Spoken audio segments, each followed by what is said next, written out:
Todos os elementos do HTML, eles podem ser separados em dois grupos em termos de comportamento visual. Ou eles vão ser elementos bloco, ou eles vão ser elementos em linha. Vamos ver como é que isso funciona aqui na prática. Então eu fiz um HTML, declarei aqui alguns elementos, algumas divs, alguns spans, uma UL, LI, tem tudo aqui. E a div ela sempre é usada quando você quer dividir alguma coisa no conteúdo, separar. Então, por exemplo, eu estou vendo o meu HTML, eu vejo que eu tenho aqui uma div que fala sobre os elementos blocos e uma outra div que fala sobre os elementos em linha. Então, visualmente, eles estão divididos aqui no espaço vertical, mas no meu código eles estão divididos assim. Mas se eu for inspecionar, eu vejo que a minha div ela ocupa uma linha inteira, então ela é um elemento bloco. Um elemento bloco sempre ocupa a linha inteira, o espaço horizontal inteiro. Então, por exemplo, o meu H1 ele é um elemento linha. Você pode ver que eu não precisei dar um BR depois do meu H1 para que as coisas continuassem abaixo. Quando eu escrevo H1, H2, H3, esse tipo de elementos, eles automaticamente quebram a linha. O L é a mesma coisa. Quando eu faço um L, eu não consigo botar um texto antes do L e um depois do L. Ele ocupa o espaço horizontal inteiro, de um lado ao outro da página. Os LI é a mesma coisa. Se a gente for olhar um span, que é um elemento inline, de linha, olha como é que ele se comporta. Por exemplo, o strong está dentro desse span. Ele está acontecendo ali ao longo da linha. Ele não precisa ocupar todo o espaço horizontal.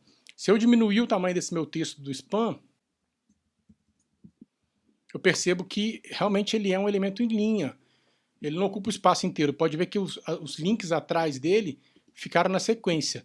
Tanto o span quanto o A são elementos inline, então eles estão um atrás do outro. Para eu poder fazer com que um fique abaixo do outro, eu tenho que dar um Enter, tem que dar um BR. Então essa é a diferença do elemento bloco para um elemento linha. Se eu quiser fazer com que um elemento bloco vire um elemento linha e vice-versa, eu posso fazer isso via CSS. Vamos ver o que acontece se eu fizer isso. Vou vir aqui pelo meu DevTools, vou criar uma declaração de classe aqui mesmo. Então eu vou colocar display block. Então agora os meus links estão como blocos. Olha ali, ele ocupa a linha inteira, tá vendo? Ó? Eles não ficam mais em sequência. Eles são donos de uma linha, enquanto que o meu span continua inline. Então eu usei esse atributo display do CSS, display block. Quais são as opções? Display block. Se eu pegar um item aqui, um LI, eu posso vir nele aqui e colocar display inline. Olha a diferença dele para o seguinte. Ele perdeu também ali a marcação, mas ao invés de ele ocupar a linha inteira, ele ocupou só o espaço dele próprio. Um outro valor possível para essa propriedade é o none.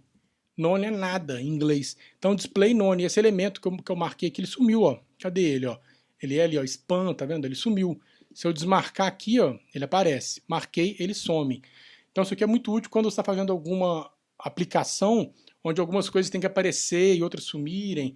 Você tem que alternar entre visual e invisível. Então, você vai usar sempre o display none ou display block, display inline. Então, aquela coisa some, aquela coisa aparece. Então o importante agora é você entender que tem elementos que são blocos e elementos que são linhas. Ao longo do estudo, do desenvolvimento, da utilização, você vai começar a perceber como é que eles realmente se comportam. Quando você precisar estilizar os elementos, colocar alguns para um lado, outros para o outro, você vai começar a ver que isso faz alguma diferença. Então vamos avançar.